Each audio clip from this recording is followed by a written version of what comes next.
Bom dia a todos, em especial para os confrades e confreiras. Essa é a última reunião que eu estou na posição de diretor científico e eu não poderia terminar a gestão Lavinsky com uma mesa mais importante do que a que teremos hoje, sobre desafios do ensino médico, né? E para não ocupar o tempo dos debatedores, de imediato eu vou apresentá-los, né? E depois passar a palavra. O Eduardo Garcia, pneumologista do Pavilhão Pereira Filho, professor associado e chefe do Departamento de Clínica Médica da UFSPA, presidente da Comissão de Ética Médica do SCMPA. Dr. Ivan Antonello, médico nefrologista, doutor em medicina pela PUC, professor titular do Departamento de Medicina Interna da Escola de Medicina da PUC. E o nosso confrade, querido confrade, Camargo, JJ Camargo, diretor de cirurgia torácica e diretor médico do Centro de Transplante da Santa Casa. Coordenador do grupo responsável por metade dos transplantes de pulmão feitos no Brasil e membro titular e atual vice-presidente da Academia Nacional de Medicina. Entendo que o primeiro será o doutor Garcia, verdade? Por favor, doutor, com a palavra. Bom dia, muito obrigado pelo convite, em especial pelo professor Camargo, que eu conheço há nada menos do que 30 anos, né? E ilustres pessoas que foram professores, colegas de departamento e amigos. Não vou tomar muito tempo para isso, porque o nosso tempo é pequeno. Eu escolhi mudar um pouquinho. Eu mudei um pouco o título da apresentação: Considerações sobre a prática médica num país envelhecido. E eu usei uma figura mitológica, o paradoxo de Cumas. Pode passar o próximo, por favor. Prolongar a vida com saúde. A minha formação também é de geriatra, por isso que eu estou aqui, além de pneumologista. O principal objetivo da geriatria é prolongar a vida com dignidade e com saúde. Prolongar a vida com sofrimento, não. Então, nesses 20 minutos, nós vamos fazer um breve passeio sobre essa questão. Por favor, pode passar o próximo. Cumas é uma cidade no sul da Itália, onde existia a Sibila, realmente, diz a lenda. Pode passar. Mais um. E a Sibila fez um pedido muito interessante aos deuses. Ela era uma sacerdotisa e ela queria viver muito tempo. E foi concedido. Ela queria viver tantos anos quantos grãos de areia que ela tinha na mão. E assim foi concedido. Só que esqueceu de perguntar ou de pedir a juventude eterna. E ela foi envelhecendo, envelhecendo, envelhecendo, até que a única palavra que ela fazia, que ela falava, eu quero morrer. Por quê? Porque ela não soube envelhecer, porque ela não soube pedir. Então, onde nós estamos chegando na atual medicina? Pode passar o próximo, por favor? Mais um, aqui está ela. Nós estamos vivendo uma realidade em que a população está vivendo mais tempo, a longevidade está aumentando. Se nós utilizarmos esse pequeno gráfico, pode passar o próximo, de uma progressão nos próximos 2 anos, a gente está vendo que os anos 70, os anos 80, os anos 90 estão tendo muito mais representatividade. Assim é no nosso meio, assim é na maior parte dos países desenvolvidos que chegaram antes do que nós. E a nossa pirâmide etária, pode passar o próximo, por favor, ela é constituída por um processo de envelhecimento semelhante aos países mais desenvolvidos, tipo Europa, Estados Unidos, Japão. Nós estamos correndo atrás. O curioso que a gente está vendo aqui é que mais de 65 anos, no ano 2000, até uma projeção do ano 2050, nos países menos desenvolvidos vão ser a maior parte, e nós nos incluímos aqui. Então, nós temos um grande desafio, muitos desafios, mas um é como nós vamos envelhecer bem, como o médico vai lidar bem com essa população que está envelhecendo muito, muito rapidamente, sem um adequado preparo. Então, eu fiz uma pequena sequência ali para a gente trabalhar. Pode passar, por favor. Aqui, a mudança da nossa pirâmide etária. Em 2050, que é logo ali, nós temos já o tonel, a mudança da pirâmide, em que nós tínhamos muitas crianças e nós passamos a ter mais idosos e menos nascimento. Esse fenômeno é interessante de ser visto. Pode passar, por favor. O bônus demográfico, que é a gotinha, isso já foi em 2010. O Brasil perdeu o seu bônus demográfico, o momento em que ele tinha que fazer uma poupança com a população ativa para gastar com a população infantil e população idosa. É uma lástima, mas já passamos. Pode passar o próximo. E nós cruzamos, a humanidade cruzou a linha, nós já temos mais idosos do que crianças com menos de 5 anos no planeta. Esse é o gráfico do planeta. E isso já aconteceu em meados de 2020. Então, o mundo está envelhecendo. E nós, no Brasil, com uma velocidade um pouquinho maior do que a média mundial e um pouco menor do que a média desenvolvida. Pode passar o próximo. Esse gráfico é interessante porque ele nos mostra, na flechinha vermelha, nós vimos o Brasil. E bem lá na esquerda, na minha esquerda, nós vimos a França. A França levou 100 anos para dobrar um índice de envelhecimento, que é o percentual de 7% para 14% idosos com mais de 65 anos. A França, por guerras e por outras situações, envelheceu em 100 anos. Nós, esse mesmo período, nós não levamos 15 anos. Então, o Brasil está envelhecendo muito rápido e aos borbotões e sem um preparo adequado. Pode passar. Nós não tivemos guerra, nós não tivemos mortalidade, catástrofes maiores, então nós não tivemos perdas como países europeus. Ele não passou. O Brasil tem esse processo de envelhecimento muito rápido e isso acontece por 2 fenômenos. Primeiro, aumentamos a longevidade. Está tendo um pequeno delay ali, né? Primeiro, nós temos um aumento da longevidade. Segundo, nós temos uma redução da fertilidade. Nos anos 60, entre 50 e 60, era comum a mulher ter em torno de 5 a 6 filhos, o casal. Hoje, no Brasil, 1,8. E o Rio Grande do Sul, ainda um pouco menos, 1,6. Isso significa que estão nascendo menos, estão vivendo mais. Esse é o grande desafio que a gente está enfrentando. Pode passar o próximo. Aqui nós temos no gráfico da direita de vocês o aumento da expectativa de vida. É bem bonito o gráfico. E no lado esquerdo nós temos o número de filhos por mulher. Bem bonito, nem que eu quisesse mostrar, compor esse gráfico que ficaria também. Aumenta a longevidade, diminui a natalidade. Nós temos a mudança da pirâmide etária, a mudança da realidade social. Quando eu fiz meu curso de medicina, nós estudávamos fortemente pediatria, todas as doenças da infância. Hoje, continua-se estudando a pediatria, porém, a ênfase que se dá para o processo de envelhecimento é muito maior. Isso já é um reflexo. Nós instituímos na nossa universidade o ensino da geriatria como disciplina obrigatória. Então, são sinais dos tempos que a gente está enfrentando e que são necessários. Por favor, pode passar o próximo. É só a nossa expectativa de vida no Brasil. Nós estamos vivendo mais e a perspectiva é que a gente atinja uma média em torno de 90, 92 anos nos próximos 20 anos. Pode passar. Só algumas curiosidades. Né? Esperança de vida aos 60 anos no Rio Grande do Sul é um pouquinho superior ao Brasil, e as mulheres normalmente levam a dianteira, vivem mais do que os homens. Isso é mundial e é gaúcho também. Pode passar o próximo. Proporção de idosos no Rio Grande do Sul, esse é 2020, 13,6%. E o Brasil, 10,8%. O Rio Grande do Sul já foi o estado com mais idosos percentuais no Brasil. Pode passar o próximo.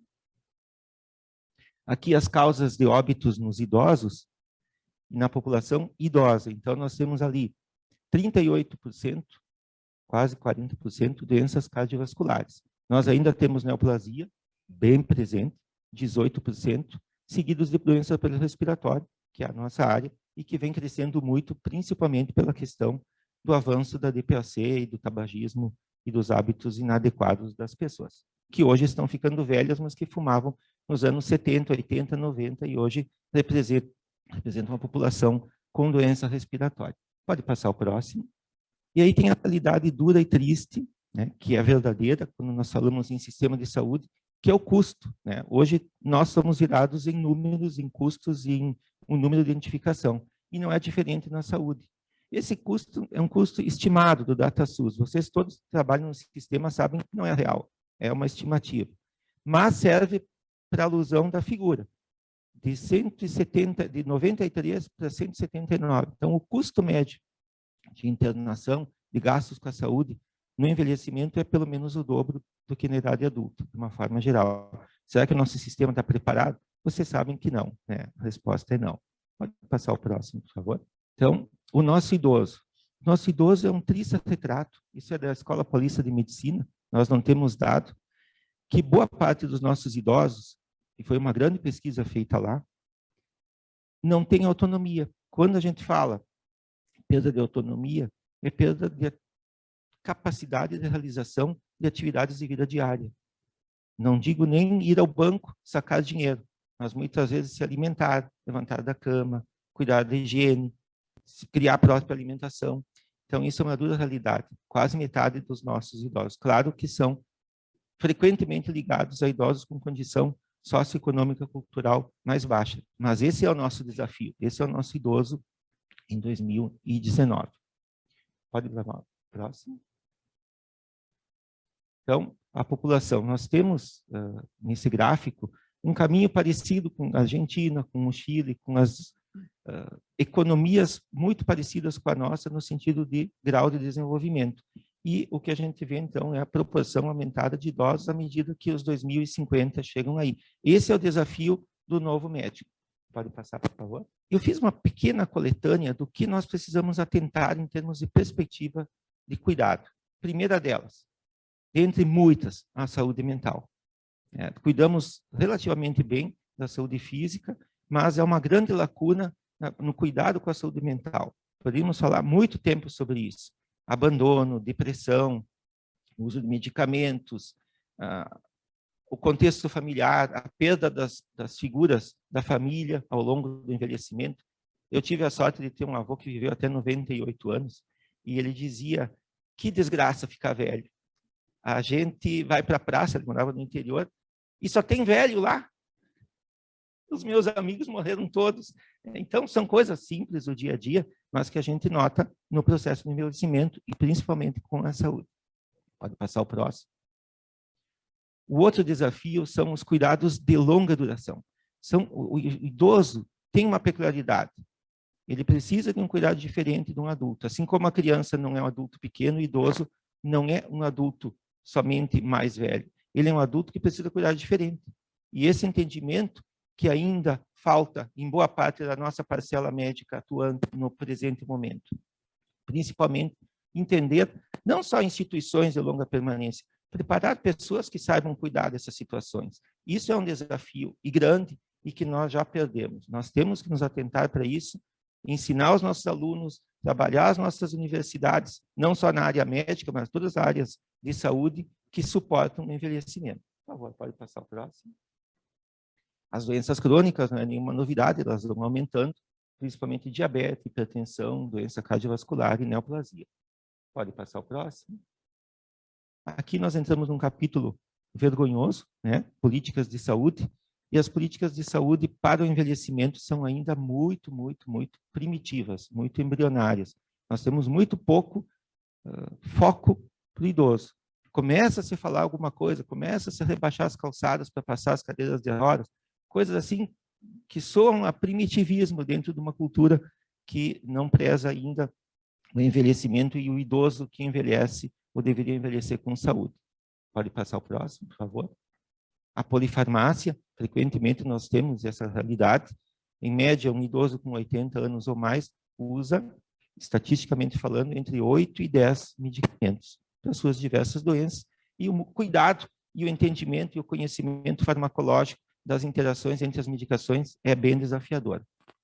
Próximo. Esse é um assunto ético, científico, polêmico, né, que são os cuidados paliativos, os cuidados de fim de vida, a dignidade do fim da nossa existência, o trabalho, a especialização que já existe e, claro, que isso é muito bem-vindo e necessário, esse olhar mais atento para que vivamos e possamos morrer com dignidade também. Esse é um papel do médico e não é só do paliativista, de todo médico com o seu paciente, na sua relação médico-paciente.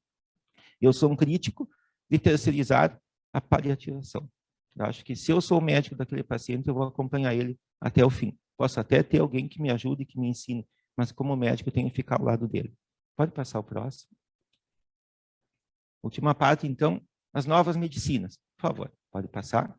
Eu vou ser bem sucinto, mas nós temos uma onda hoje de novas medicinas, que não têm um amparo científico muito sério, que oferecem longevidade, juventude eterna, beleza, todo o mito da Sibila de Cumas que não se realizou. Muito cuidado, pessoal. Nós, como médicos, temos que lutar com essa realidade. Pode passar o próximo. Do que se chama alternativa à medicina e não medicina alternativa. Essa é a frase do professor Goldani. Ele diz, Eduardo, não existe medicina alternativa, existe alternativas à medicina, e é a verdade, né? Que é o que é vendido por aí nas redes sociais com promessa de juventude, virilidade e todo aquele blá, blá, blá, que a gente sabe onde vai terminar. Pode passar o próximo, por favor?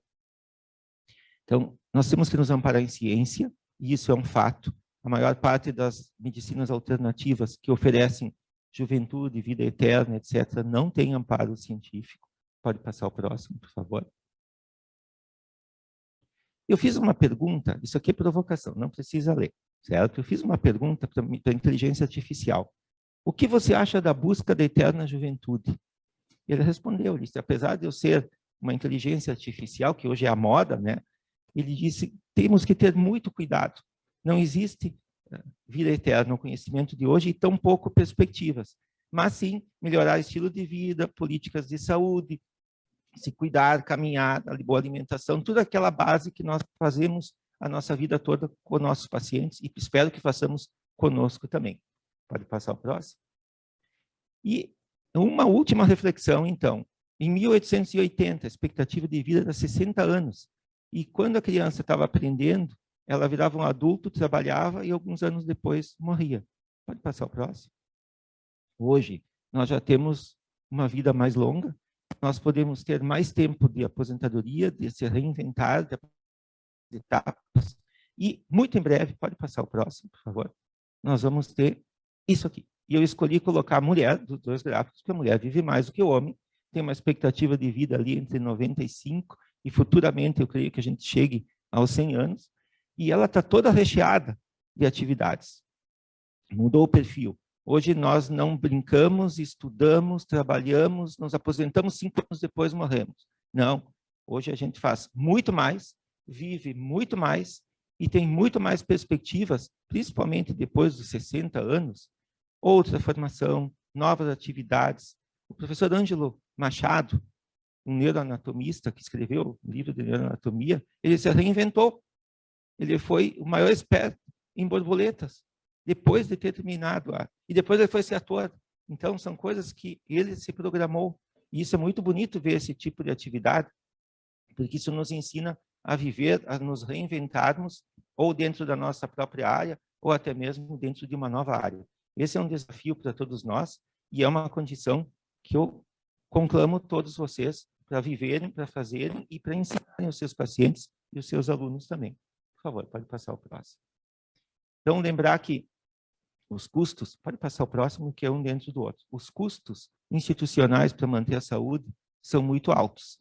Quanto mais a gente focar em nós mesmos, no nosso autocuidado, eu vou me alimentar bem, eu não vou fumar, eu vou fazer atividade física, eu vou combater as doenças crônicas, eu vou regularmente ao médico, procurar ter uma saúde social, familiar, nem sempre isso é possível, e são fatos que aumentam a longevidade, ponto. O resto é muita conversa. Então, aquele mundo de propagandas que a gente é bombardeado todo dia na rede social, pessoal, não, vocês sabem tão bem quanto eu, é uma promessa de vida eterna que lá atrás, há 4.000 anos, já se sabia que não funcionava. Pode passar o próximo, por favor.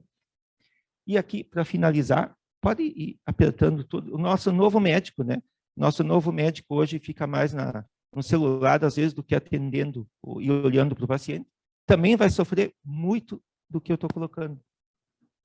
A banalização, a simplificação da formação médica, o uso da inteligência artificial, a densidade médica crescendo alucinadamente no nosso país, os custos de saúde, a população pressionando para a busca da juventude eterna, as demandas sociais, o envelhecimento populacional, a pressão da indústria, as novas tecnologias que felizmente vêm para nos ajudar, os planos de saúde que vêm para nos puxar, né, e dizer, não gasta tanto, não tem dinheiro, não tem recursos, ao mesmo tempo que as demandas aumentam, os custos aumentam e a receita diminui, não tem mágica. Pode passar.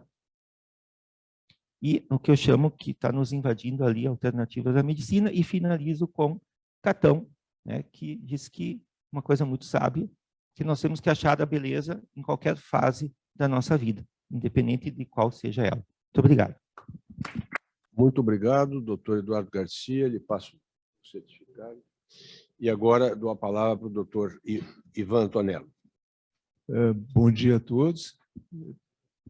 Obrigado pelo convite dessa seleta instituição, nessa manhã de sábado, onde eu vou conversar um pouquinho com vocês, e não, como alguém me disse assim, tu tem uma aula hoje? Eu não tenho aula nenhuma para dar aqui. Eu tenho uma conversa, um convite à reflexão. Quando o professor Camargo me pediu para falar, e o professor Camargo é uma pessoa que eu tenho construído uma amizade através de histórias, eu fiquei pensando, vínculos afetivos da relação entre médico e paciente, e fiquei pensando na minha vida. Eu me formei em 1975. Né? Quanta coisa mudou. Quanta coisa mudou. Nesse momento, né, quando a gente conversa sobre vínculo afetivo, eu acho que é importante nós contextualizarmos em que momento a gente está. Pode passar o próximo? Nós estamos num momento próximo em que o Ministério de Educação tem 12, agora 15, pedidos para abertura de novos cursos de medicina no Rio Grande do Sul, em que no Brasil tem 256 pedidos de abertura de novas escolas, num universo atual de 360 escolas já existentes, que é muito mais do que o dobro ou o triplo do que existia no início do século. Nós temos uma flexibilização do Revalida para estrangeiros que desejam atuar no Brasil, né? Nós temos essa semana, para minha surpresa, um advogado sugeriu, numa conversa no Senado, que enfermeiros com mais de 10 anos de atividade na atenção primária poderiam trabalhar como médicos em ambientes onde houvesse carência de médicos. Isso tudo leva a uma aviltação da nossa profissão. Próximo. De outro lado, né, nós estamos caminhando rapidamente para seguir algoritmos. Né? Os algoritmos vão cuidar da medicina que hoje nós cuidamos. Próximo. E os grandes bancos de dados vão deixar com que a medicina que hoje nós fazemos bem seja exata, seja precisa. A medicina de precisão é o futuro. E, como eu já vivi muita mudança, eu certamente ainda vou pegar essa nova mudança de fazer coisas consultando alguma coisa na palma da mão. Próximo. Então, o que nós realmente fazemos? Né? O que os outros pensam que a gente faz? Quando eu olho lá no Guia das Profissões, que é para os alunos que estão decidindo carreira, ver o que querem fazer, eu olho o que um médico faz para eles. A função do médico é pesquisar as doenças e suas causas para poder, posteriormente, combatê-las e curá-las. Em sua atividade diária, cabe ao médico também realizar o diagnóstico e solicitar exames. Então, é assim que eles entram, né, imbuídos dessa ideia. Eu confesso para vocês que se eu lesse isso hoje, antes de entrar para a medicina, eu acho que eu ia fazer outra coisa. Próximo. De outro lado, há pessoas que pensam um pouco mais a respeito disso, como a professora Rita Sharon, da Columbia University, que diz que é a pessoa que cunhou o termo medicina narrativa, que diz que, ao mesmo tempo que comecei a minha prática clínica num consultório em Manhattan, onde recebia pessoas pobres que viviam na vizinhança da Columbia Hospital, e foi aí que percebi que me pagavam, enquanto clínica geral e internista, era para saber o que fazer com as histórias daqueles pacientes. Nós vivemos de histórias, né?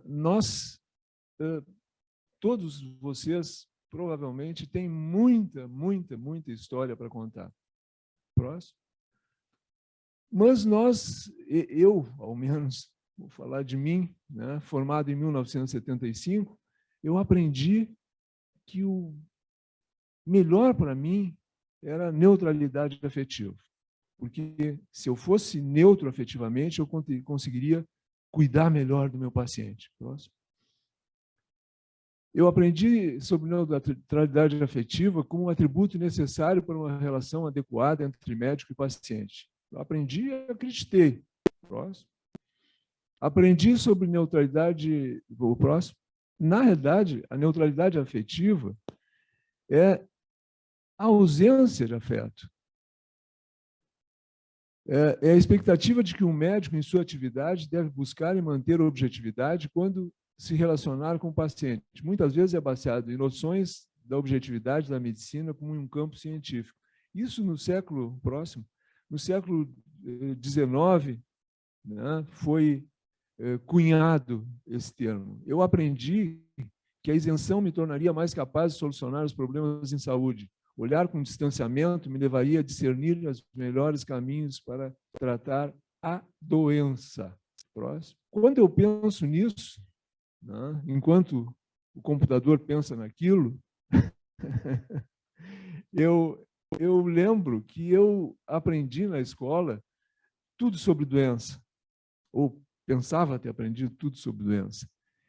E a doença, para mim, era alguma coisa que era o meu objetivo primal. Eu tinha que sair sabendo fazer, diagnosticar, tratar. E aos poucos eu fui me dando conta, ainda durante o curso, que o meu objetivo não era a doença, era o doente. Era o sujeito que estava por trás disso tudo. Era um discurso muito ainda biomédico, onde a gente separava o físico, o biológico, né, do psicológico. O médico cuida da parte física, biológica, e o psicólogo, o psiquiatra, cuidam da parte mental. Quanto a gente perdia nisso na consideração da subjetividade que o paciente traz em uma história. Próximo. O professor Abraham Verghese diz que o ritual de um indivíduo ir até outro e dizer-lhe coisas que não diria ao pregador ou ao rabino, e então, incrivelmente, depois disso, despir-se e permitir o toque, é um ritual de excepcional importância. Se você abrevia esse ritual, você deixa passar a oportunidade de selar a relação médico-paciente. E aí, nesse momento, eu sempre me lembro quando o professor Verghese, que é um etíope que trabalha em Stanford, eu sempre me lembro da telemedicina. Né? E eu me lembro assim que a primeira vez que eu ouvi isso, eu disse para mim mesmo, telemedicina, medicina não é. Né? Eu ainda ando com essa ideia, embora muito nos ajude como ferramenta.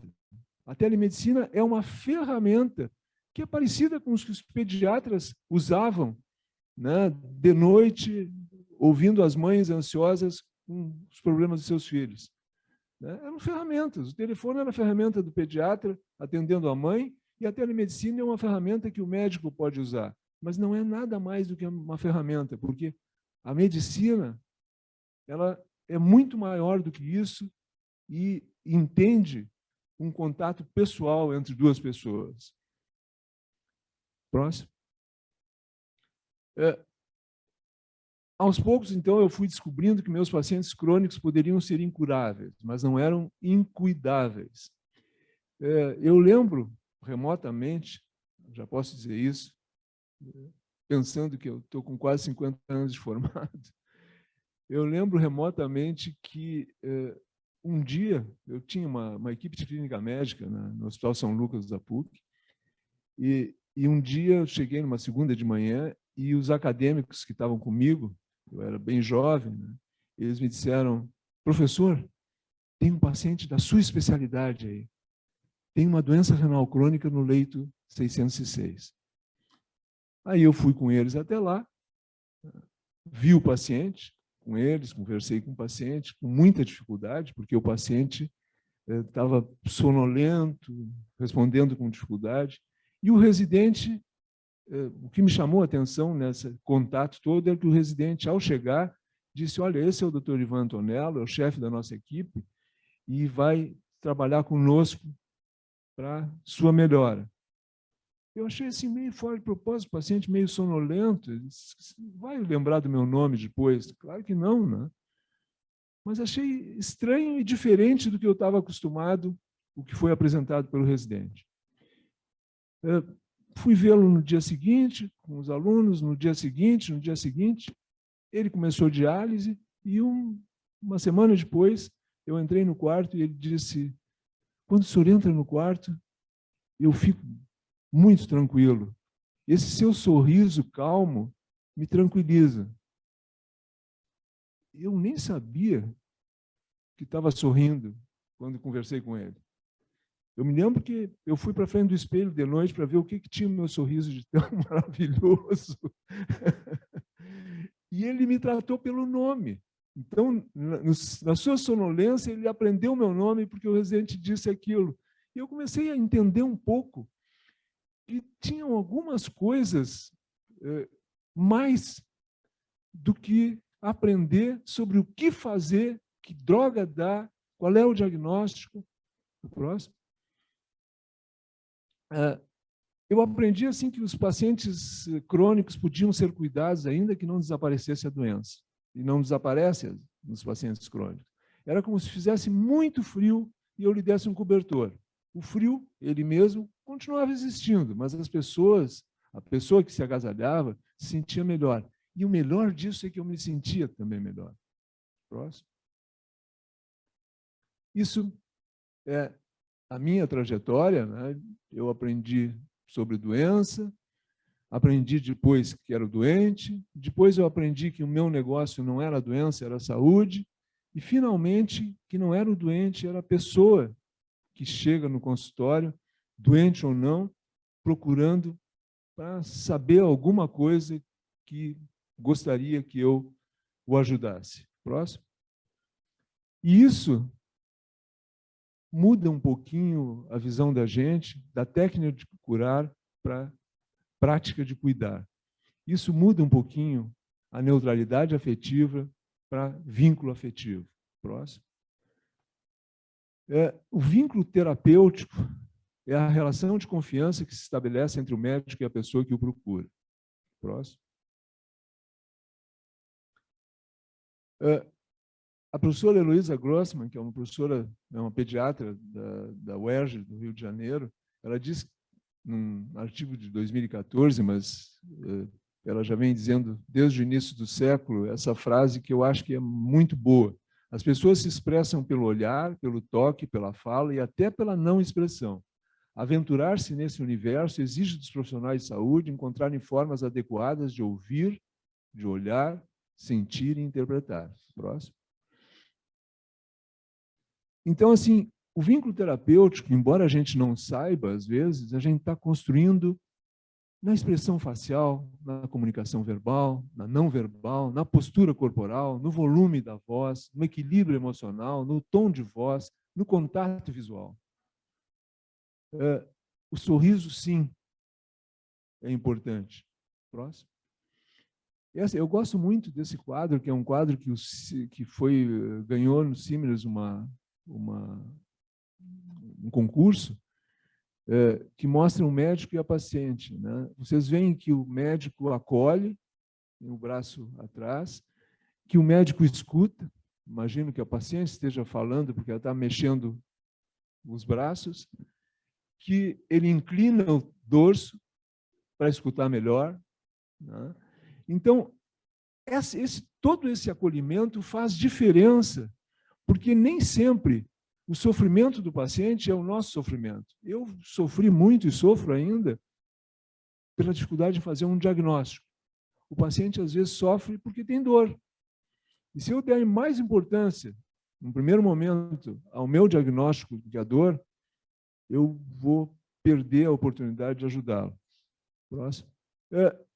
Só para lembrar que a tomada de decisão em saúde, e isso aconteceu durante a minha vida, né, ela trabalha muito com medicina baseada em evidências, que foi um ganho bárbaro e tornou a medicina menos experiencial, né, mais científica.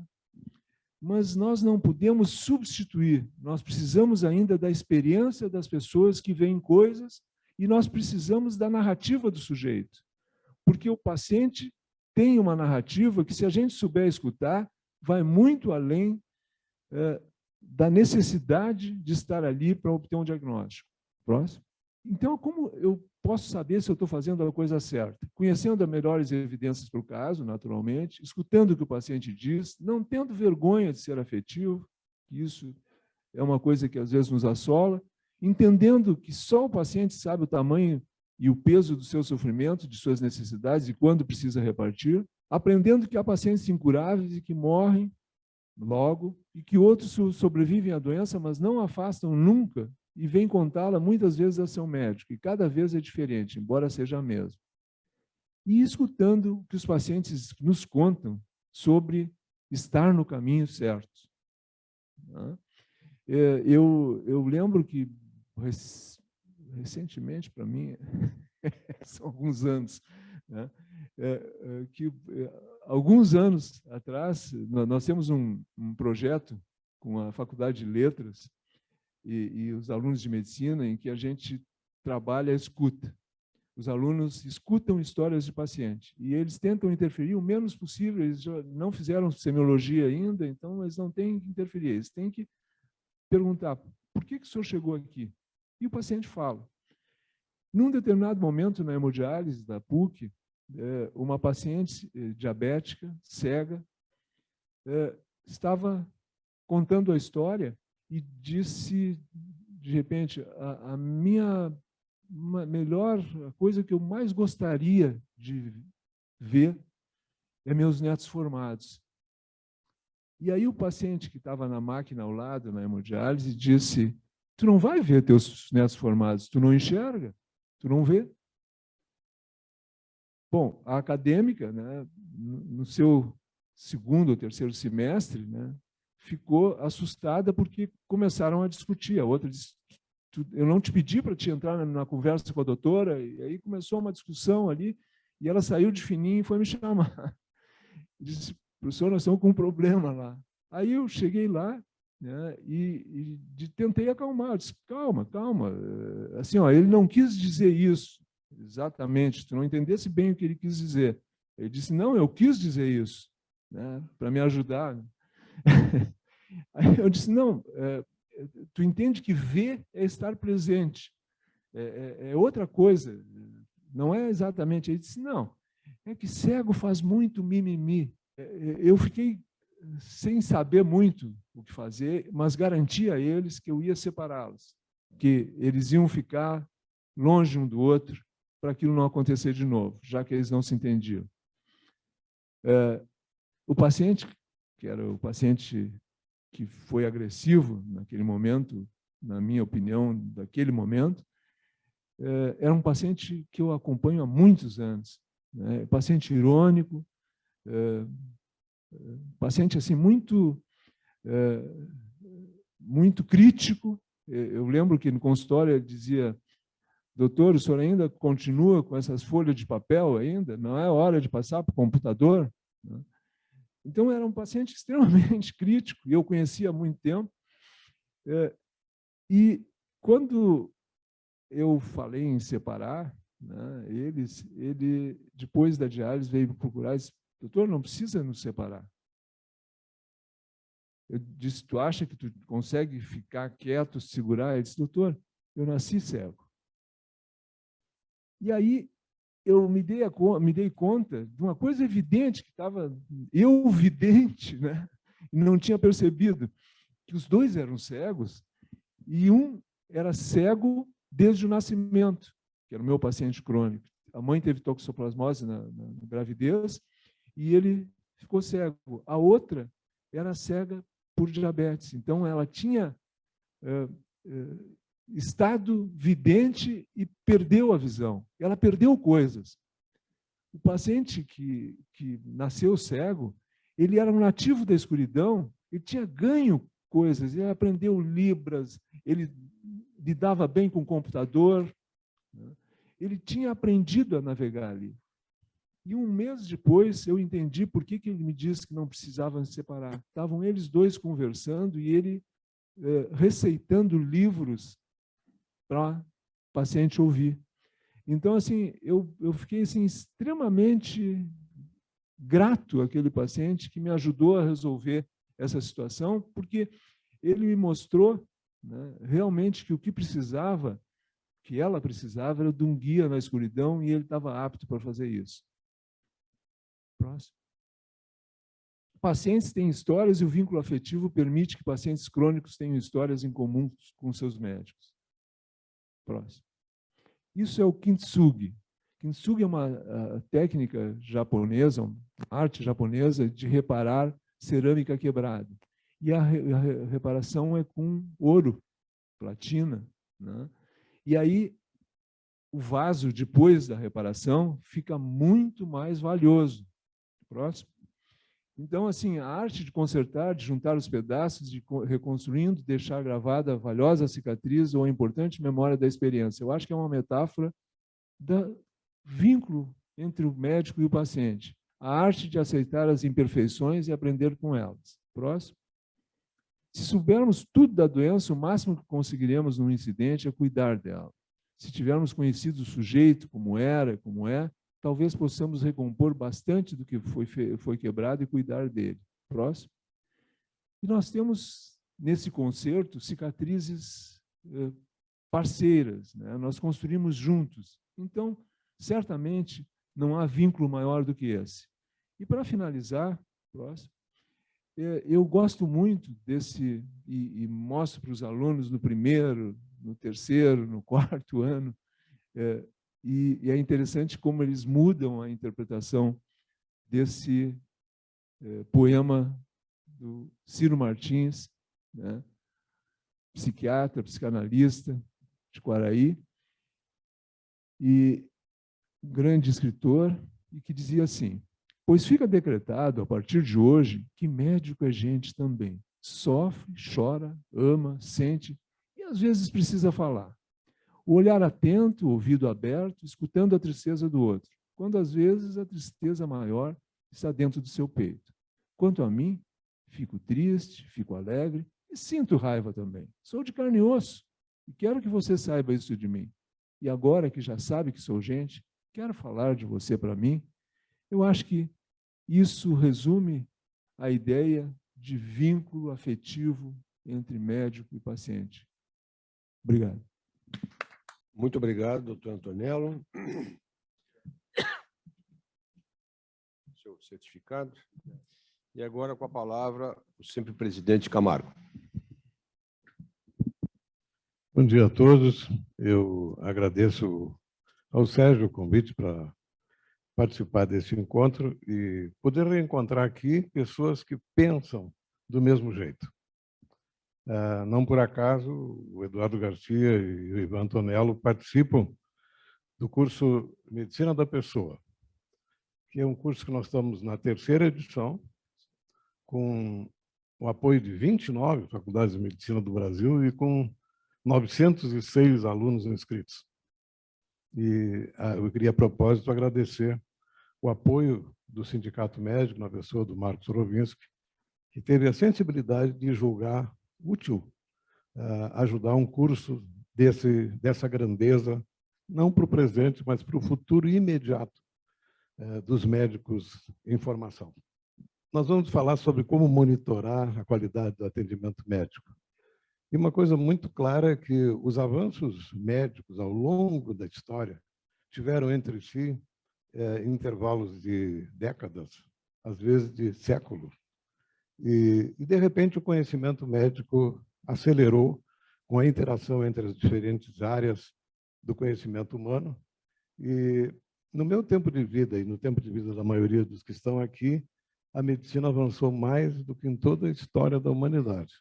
Nunca houve tanta facilidade de acesso à informação, isso é verdade. Quando eu me formei, ainda era possível escamotear a informação. Tinha professores que omitiam notícias, rasgavam separatas. Se procuravam a revista médica e o artigo mais importante tinha sido surrupiado. Que ridículo é tudo isso, visto atualmente, quando nunca houve tanto conhecimento disponível. O preço que se paga por isso é que nunca foi tão rápida a desatualização. Em algumas áreas, como, por exemplo, em genética, está estipulado que a cada ano e meio, 50% da informação é renovada. É possível se desatualizar muito rapidamente.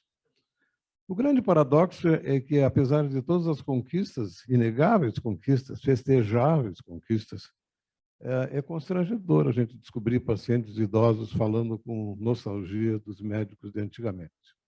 Em algum lugar, nós perdemos a conexão. Onde perdemos, ficou fácil de determinar. Nós não percebemos que a tecnologia não muda o sentimento dos pacientes. Nós sabemos mais que os nossos antecessores e, por estranha ironia, eles não nos consideram melhores. Tem alguma coisa errada? Porque essa equação é implacável. Se o paciente está infeliz, o médico está equivocado. Não tem outra explicação. Nós só existimos para servir ao interesse e à expectativa do paciente. O grande conflito de sentimento é este. De um lado, você tem o paciente assustado pela fantasia da morte e, do outro, o médico cumprindo a sua rotina. A rotina se sabe que ela encolhe as pessoas, em qualquer área. Se nós somos obrigados pelo que fazemos, ou não temos a percepção do quanto estamos nos subtraindo na repetição do que fazemos, nós encolhemos. E eu nem estou falando de casamento. A rotina não é bom para nada. Nós temos que diversificar o que fazemos para preservar a criatividade. O deslumbramento médico pela tecnologia é inegável. E nós não podemos pôr a culpa da tecnologia que, com seus braços longos, está afastando o paciente do seu médico.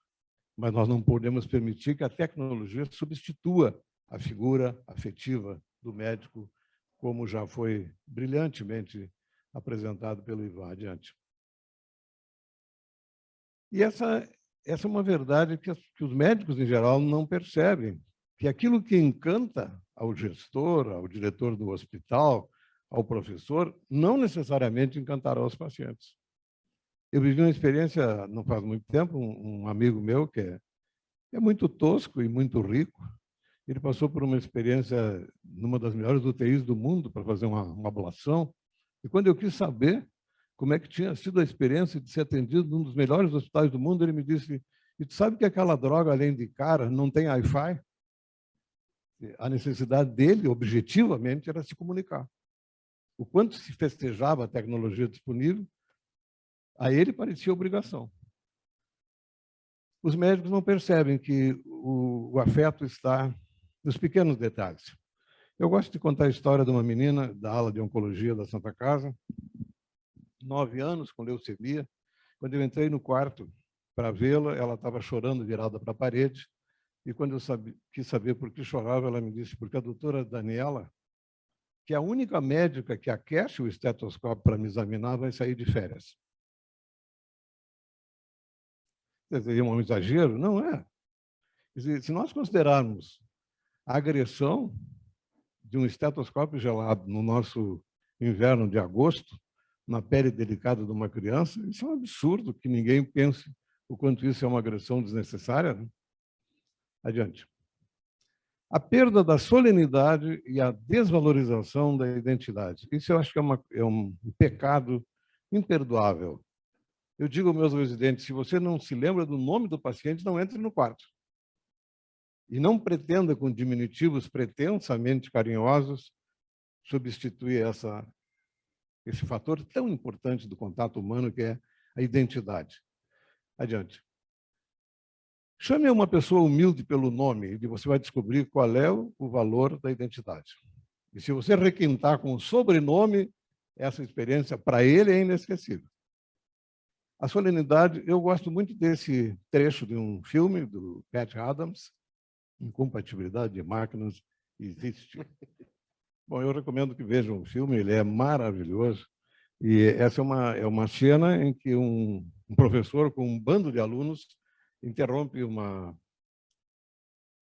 paciente no corredor, na maca, e começa a descrever o quadro sem nenhuma preocupação que ela tinha uma lesão de extremidades, consequente a um diabetes descompensado. E quando um aluno pergunta qual é o tratamento, ele disse corrigir a glicose, dar antibiótico e talvez amputar. Uma coisa simples, né? Tinha 2 pernas, perdeu uma, que diferença faz? E aí o Pat Adams pergunta como é o nome dela. Aí ele vai atrás. Ele diz, Marjorie. E aí ele diz, oi, Marjorie. E ela sorri pela primeira vez. Alguém tinha identificado naquela anamnese absurda feita no corredor. Adiante. Nós temos que entender que a anamnese não é a história de uma doença. A anamnese é a história de uma pessoa que adoeceu. Quer dizer, o médico é muito mais médico quando ele entende a riqueza de informações contida numa história de quem adoeceu. Enquanto ele só registrar a doença, ele está desperdiçando uma forma de enriquecimento pessoal, mais do que profissional, pessoal do médico. Eu gosto muito da sugestão da doutora Kate Rowland. Essa é uma mulher de medicina de família da Universidade de Chicago, e ela escreveu uma carta para o Lancet quando era quando era residente, contando uma experiência de entrevista com um velho, e ela explicou para ele, com o seu câncer, o que eles iam fazer e tudo que era melhor para ele. E ele disse, como é que a senhora sabe o que é melhor para mim, se a senhora nem me conhece? E aí ela passou a propor, eu achei isso uma coisa brilhante, que a gente inclua na anamnese, ao lado da tradicional pergunta, o que eu posso fazer para lhe ajudar, o que o senhor acha que eu devia saber para lhe ajudar melhor? O que o senhor contaria para o seu melhor amigo? E que, se eu souber, eu posso lhe cuidar bem. Eu aprendi a adotar essa estratégia e descobri que, muitas vezes, depois dessa pergunta, que começa a verdadeira anamnese. E que não é raro que essa pergunta desencadeie uma crise de choro. O paciente tinha um grande sofrimento reprimido e estava precisando de que alguém lhe abrisse a porta. Adiante. Esse é um grande cuidado, eu insisto muito com os médicos jovens que não têm a noção de que depois do encontro com um sofredor, se ele for portador de uma notícia ruim, a sua vida nunca mais será a mesma. Porque ele está a um passo, um gesto, uma palavra de se tornar inesquecível para aquele paciente ou para a sua família. Porque ele tem todos os sensores ligados, nós temos que ser muito delicados com a notícia ruim, alguns cuidados elementares, quer dizer, a solenidade. Eu já vi gente dar notícia de que o paciente tinha um tumor no pulmão caminhando no corredor. Imagina quantas vezes na vida nós vamos ser informados de que temos um tumor. Nenhum cuidado. Ou então, o absurdo de dar uma notícia ruim à noite. Qual é a utilidade de usar à noite para informar um paciente que ele tem uma doença grave? Eu digo aos meus residentes assim, se você não for iniciar a quimioterapia antes da meia-noite, por favor, transfira a notícia para o dia seguinte. E acho que, quando me perguntam, eu já respondi essa pergunta muitas vezes, de residentes, como é que a gente diz isso para o paciente? Eu acho assim, primeiro que o médico tem que ser uma pessoa que leia muito, e ele vai ter maiores e melhores palavras para dizer o que tem que dizer. E se tem que usar como referência afetiva, pense que você está dando a notícia para o seu pai ou para a sua mãe. E você vai descobrir que as palavras que vão surgir espontaneamente serão mais generosas. esse é um grande conflito na área de oncologia. O modelo americano, eu acho que é trágico. O modelo americano, eu sou um técnico, você tem um tumor, eu vou lhe contar e o senhor vai administrar como quiser, ou como puder. Isso é um horror. Né? Isso é um horror. Porque o que nós temos que selecionar é quais são as informações úteis para o paciente decidir pelo que ele tem que fazer. As informações todas para a família. Para o paciente, uma seleção do que tem utilidade. Isso é filtro de sensibilidade. Selecionar o que é útil. Porque nós sabemos que, quando nós estamos diante de uma situação dramática, nós precisamos de tempo para recrutar as nossas reservas emocionais. Eu já fiz esse teste muitas vezes, perguntando a pacientes que passaram por via crucis prolongadas, assim, como é que eles imaginariam se soubessem o que iam passar no primeiro dia? Eles provavelmente enlouqueceriam. Quer dizer, nós precisamos de tempo para recrutar e descobrir uma coisa muito comum, como confissão tardia do sofrimento, que nós descobrimos forças que nem sabíamos ter. Isso é humano? Adiante. Eu gosto muito, o Ivan já referiu isso, do Abraham Verghese. Abraham Verghese tem esse TED que todo mundo tem que assistir, né, que é o toque do doutor. E ele conta a importância, falando da importância do exame físico como parte do ritual imprescindível da relação médico-paciente. Ele conta a história de um velho que estava na ala de pacientes com AIDS, em fase final, e ele examinava o paciente todos os dias. Exame físico tão completo quanto fosse possível. Aí ele entra no quarto e o paciente está gaspeando. E ele desiste de examiná-lo, porque ele ia morrer naquele dia. Quando ele se preparava para sair, o paciente trêmulo abriu o pijama e ofereceu o peito, porque, afinal, o exame físico era rotina. Ia ser a última vez? Ia ser. Mas era rotina. E ritual a gente não abre mão, porque todas as coisas importantes da nossa vida têm ritual. E o ritual mais festejado pelo paciente é o exame físico. Adiante. O poder do contato físico da relação médico-paciente é indispensável. E nós precisamos desse contato. Não por acaso existem várias publicações recentes mostrando que o toque humano tem um valor inestimável. Existem várias clínicas de oncologia de pacientes terminais nos Estados Unidos que oferecem como voluntariado pessoas que se dispõem a massagear as mãos dos pacientes. Chega na clínica, recebe lá o seu pote de creme e vai massagear as mãos dos pacientes terminais. Porque eles descobriram que depois dessa prática se reduz em 50% o consumo de analgésico. Se tem uma dor que o analgésico não resolve, que é a dor da solidão. Então, isso pode ser uma forma de terapia indispensável. Nós temos que voltar. Uma coisa que eu acho que é muito importante é o quanto a gente considera o corpo como uma trincheira afetiva. E o quanto é agressiva a nudez desprotegida. Pergunte aos pacientes de UTI o que ele considerou ruim da relação com o ambiente. Se ver nu na frente de uma pessoa estranha. Isso no bloco cirúrgico, até que o paciente durma, ou na UTI o tempo todo, é uma atrocidade repetida. As pessoas não dão a menor importância para a nudez desprotegida. Adiante. A incapacidade de ouvir é bem conhecida, nós estamos cada vez ouvindo menos e cada vez mais rapidamente interrompendo o depoimento do paciente, porque nós já entendemos o que está acontecendo e não há tempo para ser perdido. Né? Adiante. Nós temos que tratar as pessoas simples como se elas fossem como todos. Quando você trata o indivíduo com dignidade, dando-lhe visibilidade, você se torna inesquecível para ele. A doutora Thalita Franco, que é uma queridíssima confrade da Academia Nacional de Medicina, ela contou que ela fez um retalho de lábio, um homem de 40 anos que tinha sofrido um acidente de carro E ela fez lá 4 ou 5 visitas no ambulatório para corrigir pequenos reparos. E o retalho ficou tão maravilhoso que ela incluiu na aula de retalhos.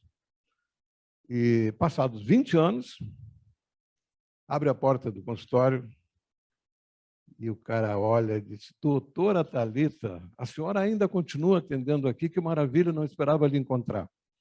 Ela olha para ele e disse: seu Salvador, mas que alegria revê-lo. E ele começou a chorar, mas a senhora se lembra de mim, doutora? E ela jamais confessaria que o retalho ficou tão bonito que passou a fazer parte da aula de retalhos e ela via a cara do Salvador 4, 5 vezes por ano. Mas a identificação mostrou o valor que tem ser reconhecido. Nós não podemos permitir que os pacientes sintam dor no hospital. Isso eu acho uma atrocidade, porque esse é o princípio básico da medicina, aliviar sofrimento. E tem um monte de gente gemendo de dor em hospital, com toda a terapia moderna antiálgica disponível. Não tem nenhuma justificativa. E tem algumas atrocidades que se ouvem em UTI, por exemplo.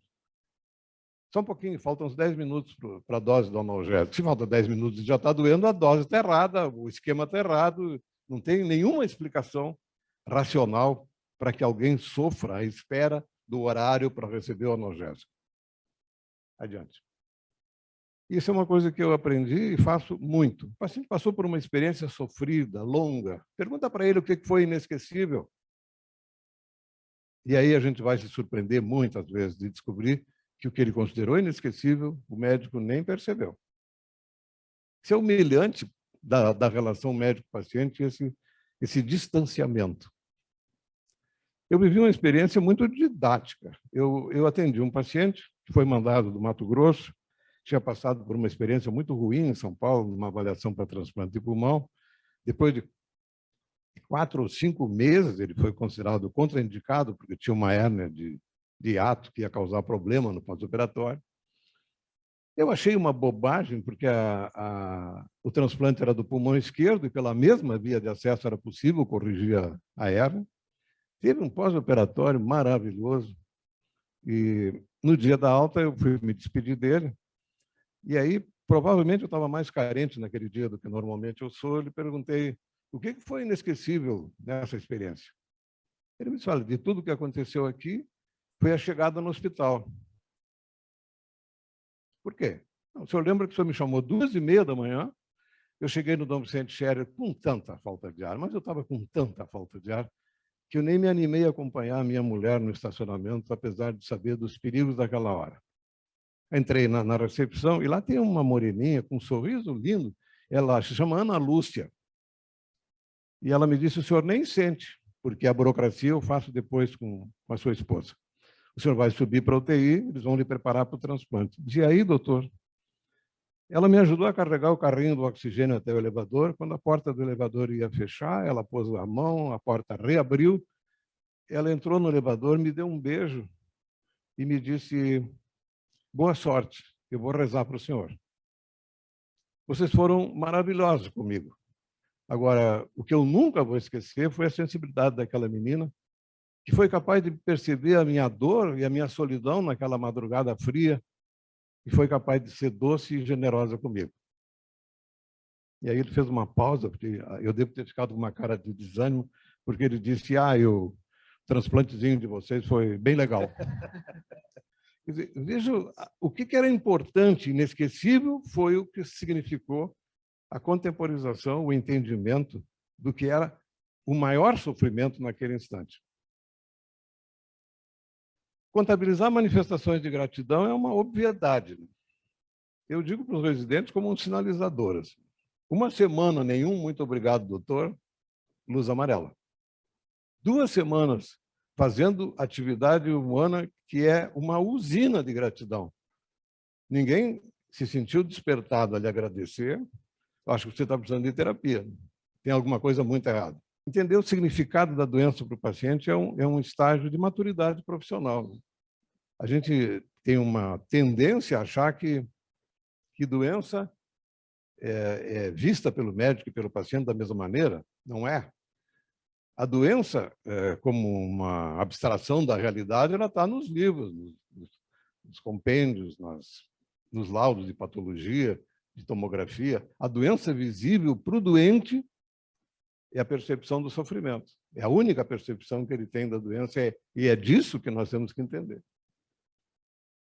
Preservar a esperança é básico. Eu participei de um simpósio na Academia Nacional que era sobre as nossas muitas mortes, que começou com o Rubinho Belfort Júnior, que é um querido amigo, um oftalmologista reconhecido, e que para ele a morte é a cegueira. E cada especialidade tem a sua morte, né? E eu fui falar de morte da esperança e resumi dizendo que a esperança é a mais definitiva de todas as mortes, né? Porque ela é a soma de todas as mortes. Se você conclui que depois dela morta, não há mais o que fazer. Adiante. Entender que o temor da morte é maior do que...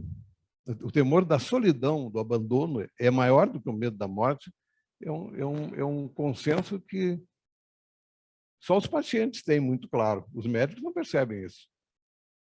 Adiante.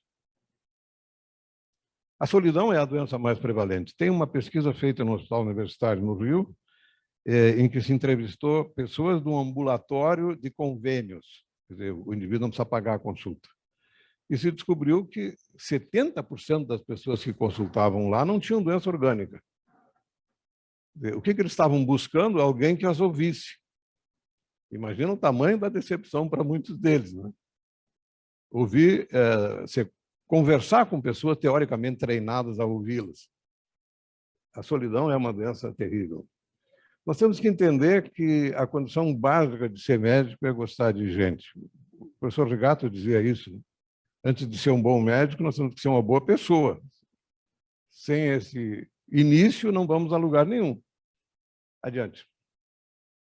E esse é o problema maior, né? Não tem como ensinar uma pessoa a ser sensível ou a gostar de gente. O que a gente pode fazer é desaconselhá-los a fazer uma coisa que não o exponha ao contato do sofredor. Eu não acho que quem não tenha paciência para ouvir paciente, quem não gosta de gente, não possa ser médico, porque tem tantas especialidades que poupa o médico desse contato. Mas ele não pode se oferecer para ser o intermediário entre a medicina e a esperança se ele não tem paciência com gente doente, com sofredor. Esse é um preconceito que já foi referido hoje, eu acho muito verdadeiro. Eu tenho uma doutora que eu gosto muito, ela entrou no quarto de uma velhinha, 90 anos, cabeça completamente branca, ela disse, vozinha, nós vamos fazer uma série de exames. Eu acho que o meu ouvido é tão bom quanto o seu. Eu só sou velha. Mas isso é uma coisa ofensiva, né? Uma outra prática muito frequente no tórax, isso é muito comum. Se tem um paciente com tumor inoperável, é quase irresistível que você lembre ao paciente que, mas o senhor fumou, hein? Quer dizer, ele já sabe, ele já está cheio de culpa. Isso não vai acrescentar absolutamente nada. É uma crueldade dispensável dar a um paciente que, por ser fumante, é um culpado em potencial, a confirmação de que o senhor construiu essa situação. Parabéns. Né? Parabéns ao médico pela falta de sensibilidade. Esse é um absurdo. Ele não precisa disso. Adiante. Esse é um outro erro. Eu acho que o cenário ideal para estudar essa distorção de comportamento humano é o velório. O velório se presta para isso. O número de vezes que você vai ouvir no velório alguém tentando consolar alguém de que, mas viveu bem, né? Como ele, família muito amada, né? E viveu bastante, hein? Ou então o máximo da cretinice, que é assim, tadinho, descansou. Sem que ninguém tenha lhe perguntado se ele estava cansado. Isso é um descomprometimento afetivo. Para quem está comprometido emocionalmente, a morte é sempre cruel, extemporânea, dolorosa. Não é consolo para ninguém tentar racionalizar sofrimento, que é do outro, não é seu. E quanto mais distante a pessoa está do sentimento de quem está sofrendo, mais ela se acha apta a dar recomendações. Esses são pré-requisitos que eu acho que são inegociáveis. Gostar de gente, ser médico em tempo integral, que é difícil, e médico em tempo integral com disponibilidade permanente significa gostar muito do que faz. Essa é a divisória mais confiável dos tipos médicos ou não médicos por vocação. E estar disponível, acho que é um critério absolutamente indispensável. Eu estava comentando um dia desses sobre isso, que assim, a medicina ficou muito dependendo de opinião de outras pessoas. Nosso atendimento é cada vez mais coletivo, né? E nós acabamos selecionando aqueles médicos que são disponíveis. Esse é um dos, claro, o primeiro critério que ele seja competente, mas o segundo é disponibilidade. Porque eu acho que não há nada mais irritante do que alguém que sabe, e você sabe que ele sabe muito, mas ele nunca está disponível quando você precisa dele. Mas esse sai da minha lista na primeira tentativa frustrada de contato. E tem alguns que têm requinte de crueldade, que assim tentam resolver a questão pelo telefone. Quer dizer, ele está te achando um idiota que não sabe valorizar a urgência e está querendo resolver pelo telefone para não ter que ir no hospital. Esse foi, quando isso acontece, foi o último chamado que ele recebeu da minha equipe. Os médicos precisam ser selecionados por disponibilidade. Adiante. Um grande fantasma da medicina moderna, e os jovens estão com justiça muito assustados com isso, é a judicialização, né?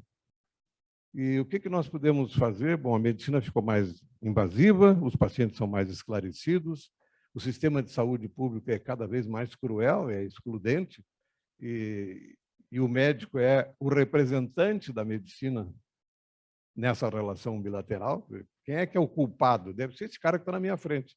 Ele não vai se queixar para o ministro, para o secretário da Saúde. Não. É quem está representando a medicina. Então, o médico virou um para-choque de um sistema muito, muito cruel. E como é que nós podemos nos proteger de judicialização? Eu acho que a melhor imagem é essa. Nós temos que ser advogados dos pacientes. Advogado no sentido de fazer do paciente a nossa única causa.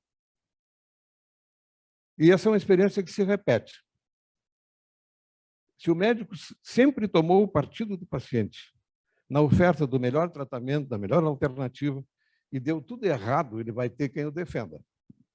Agora, se ele tomou o partido do gestor, do diretor do hospital, do plano de saúde, e deu tudo errado, ele vai descobrir que essas pessoas não estão nem um pouco interessadas com a desgraça pessoal que ele vai viver com o processo médico. Nós temos que entender que desconsideração no sofrimento é irreparável. Desconsideração é uma coisa tão repulsiva na experiência afetiva de cada um de nós, que nós nunca esquecemos ninguém que nos desconsiderou, né? Uma mão estendida em 2010 e negada, ela está viva em 2023 como se tivesse sido ontem. E isso é uma marca mais indelével ainda, quando essa desconsideração foi percebida pelo paciente enquanto sofria. Desvalorize o sofrimento de alguém e você vai descobrir o que é ser arquivado como desagradável, para sempre. Adiante. A pressa é a desconsideração mais agressiva e ninguém se dá muito conta disso. Eu acho que isso pode ser transposto até para a vida cotidiana. Encontre um amigo que você pretensamente está com saudade e perceba que ele está com pressa. Que coisa ruim, né? Que sensação desagradável. Porque a mensagem explícita na pressa é: eu sinto muito, mas eu gostaria de estar fazendo uma coisa muito mais interessante do que conviver contigo. Objetivamente, é isso que está sendo dito quando você está com pressa. Adiante. Isso que o Ivan falou de o médico que chora, eu acho isso uma... Eu passei, como o Ivan referiu, uma boa parte da minha vida ouvindo dizer que o médico tem que preservar uma certa distância afetiva para que isso não interfira com o seu juízo diagnóstico. Eu demorei um tempo para descobrir que isso era uma justificativa adequada e estúpida de pessoas rígidas que estavam tentando encontrar uma explicação científica para recomendar o distanciamento. Quando, na verdade, é a proximidade afetiva que faz medicina uma profissão tão fascinante. eu acho que os pacientes ficam felicíssimos se eles descobrem que o seu médico é capaz de chorar. Veja que coisa mais parecida com uma pessoa normal, um médico que é capaz de chorar.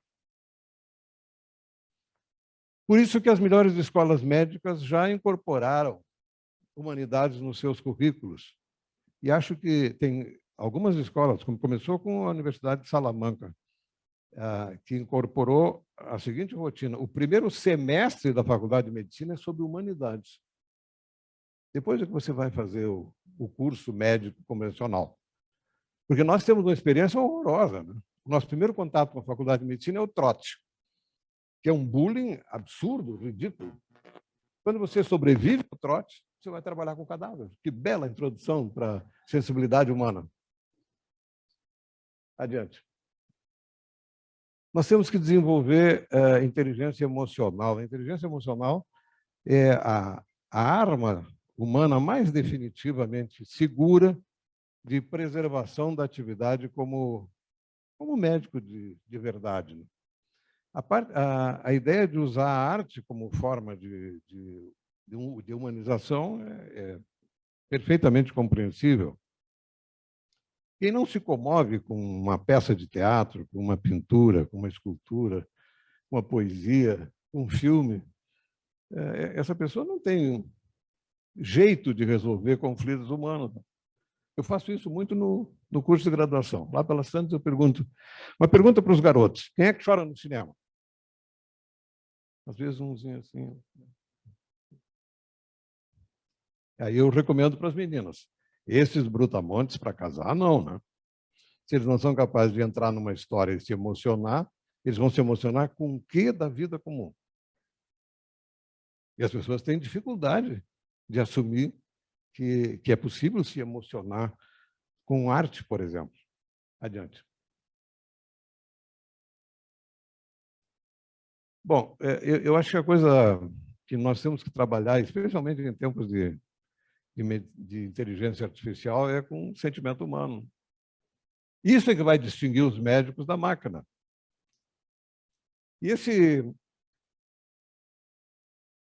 essa preocupação com discutir sentimentos humanos não faz parte dos livros de texto. Para ser justo, assim, o único livro, o único compêndio que tem o primeiro capítulo tratando de relação médico-paciente é o Arson, que tem, desde uns 20 anos atrás, tem um capítulo sobre relação médico-paciente, porque isso não importa para o ensino técnico da medicina, como se isso não fosse relevante.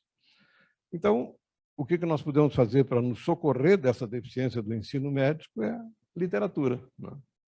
E existem inúmeros livros que ensinam coisas que são fundamentais para a atividade médica e ignorados das nossas aulas. Adiante. O que nos distancia do robô? Essa é a preocupação mais atual dessa geração. Bom, a coisa mais importante é que sentimento humano não consegue ser colocado nos algoritmos da medicina baseado em evidência. Não tem como colocar sentimento humano. Isso é que vai nos manter distanciados do robô. Eu participei de um debate na Escola Paulista de Medicina há 2 semanas e eu vi essa pergunta: quantos médicos o senhor acha que serão desempregados pelo robô?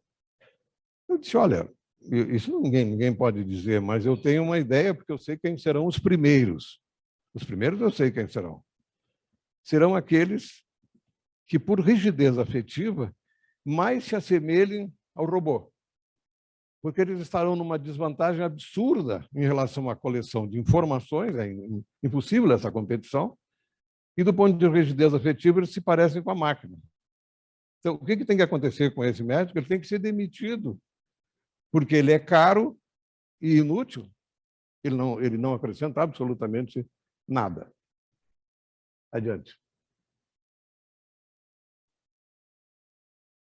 Bom, eu acho que nós temos que fazer de medicina um exercício de empatia, porque não há nenhuma sensação mais gratificante do que ser identificado pelo paciente como o meu médico. O Júdice disse um dia desse, num simpósio da cirurgia torácica, que ele é do tempo em que os médicos se sentiam felizes quando eles tinham a sensação de que eu sou um médico que o paciente considera seu. Não é que o médico deve ser proprietário do paciente, não é isso, mas ele tem uma referência afetiva que o protege. E o horror do contraponto é previsível, né? Não tem nada mais depreciativo, nada mais mutilante da autoestima do que a sensação de que você está sendo tolerado. A tolerância, e às vezes ela é bilateral para ser bem completa, né? A desgraça, você percebe pelo paciente, o paciente percebe pelo médico que ambos se toleram. Se você, claro, se você quer desgraça, transfere isso para o casamento, mas não precisa ser casamento. A tolerância mutila a autoestima. Ninguém sobrevive à percepção de que você está sendo o tempo todo tolerado. Adiante. A telemedicina, que já foi referido como uma grande arma parceira do médico, essas formas de telemedicina que a gente conhece há muito tempo são inegavelmente umas conquistas relevantes. Radiologia, patologia, laboratório. Nós fizemos muitas viagens inúteis, em madrugadas terríveis, para buscar órgão à distância e chegar lá e descobrir que o raio-x não era normal. O intensivista não sabia ver raio-x, o radiologista não foi encontrado. E hoje a primeira coisa que a gente recebe é um paciente de Joaçaba, potencial doador, e o WhatsApp com o raio-x mostrando a condição. As teleconferências de apoio à distância, eu acho que são fantásticas. O pessoal da Santa Casa de Pediatria dá assistência a serviços de Roraima, do Acre, fazendo dois encontros virtuais por semana para discutir casos graves da UTI em andamento. Isso é uma contribuição inegável. Mas ninguém pode imaginar que a presença do médico possa ser substituída por algum recurso virtual. Adiante. Por que é assim? Porque medicina de verdade se alimenta de compaixão. Sem compaixão não há medicina. E compaixão tem essa exigência, né? Um sentimento que não se contenta em ser visto. Compaixão tem que ser tocada. Por isso que ninguém se animaria a abraçar um robô depois de receber a notícia no screening de que ele tem uma doença avançada. Pouca expectativa de vida. Você precisa de um apoio. Você precisa de um ombro. Adiante. Bom, como a felicidade é uma busca intransferível, talvez a gente tenha mesmo que discutir o que significa ser feliz como médico. Nós estamos preparando um questionário para divulgar. A ideia é fazer uma pesquisa anônima entre confrades da Academia Nacional de Medicina, o que ele define como felicidade como médico. Eu tenho muita curiosidade de ver quais serão as respostas predominantes. Adiante. Eu, instado a responder, fiz essa frase. Ser feliz como médico é proporcional a alguém que nos procura dependendo de ajuda, uma alegria que ele não teria se nós não existíssemos. Seria um modelo máximo de felicidade como médico, dormir com essa sensação. E sem nenhuma soberba, porque, no máximo, seria visto como uma bela compensação para todas as vezes que a gente tenta e não consegue. Muito obrigado. Antes de passar a palavra para a presidente Miriam encerrar a reunião, há espaço para algumas perguntas, se houver, né? E depois o nosso coquetel de confraternização. Então, por favor, alguém que queira se manifestar, fazer alguma pergunta. Doutor Gilberto Barbosa, vamos alcançar o microfone para ele. Eu vou tentar ser o mais rápido possível. Esse simpósio de hoje é um ganho inestimável, mesmo para aqueles que têm uma vida inteira de ensino ou de prática da medicina. Conceitos extremamente bem trabalhados e que, se vividos, já teríamos sido mais respeitados ainda pela comunidade das pessoas, não só que atendemos, mas principalmente aquelas que não têm a medicina como um alvo de qualidade. Eu queria rapidamente falar o seguinte: a neutralidade afetiva, ela é irmã da ausência do humanismo e de afeto. E lembrei-me, por vivência pessoal, que tem um momento mais transformador das nossas vidas, que é quando nós nos tornamos pacientes e necessitamos enfrentar uma internação com um diagnóstico ainda não preciso, que terá que ser buscado sem que conhecemos nem o prognóstico final do que vai acontecer nessa internação. Temos que enfrentar aquele périplo que eu apelidei de corredor do sofrimento, que é passar por uma quantidade imensa de exames, contrastes injetados, noites mal dormidas e uma série de experimentos que não tínhamos tido oportunidade de ter, só de constatar dos nossos pacientes. Lembrei-me que, quando o diagnóstico não está preciso, já estamos sofrendo por antecipação, por saber de que qual será o nosso futuro. E para o médico, honestamente, é muito mais sofredor esse pensamento, me parece, do que qualquer outro tipo de paciente. Uma coisa importante é esse momento transformador que aprendemos durante essa estada no hospital. Aquela entrada na CTI, participando daquela beleza de luzes e de sons, de noites não dormidas, de picadas que não pedimos, de sonda que não imaginávamos que teríamos, e, além de tudo, do medo que se instala em quem antes falava para os pacientes não terem medo de enfrentar aquelas dificuldades. Depois desse périplo, a gente volta para casa com um conhecimento fantástico. A gente aprende ao fundo o que realmente significa compaixão. E nós nos tornamos aí, na minha concepção, os verdadeiros médicos. Obrigado. Acadêmica Liselotte Barea e depois Cláudio.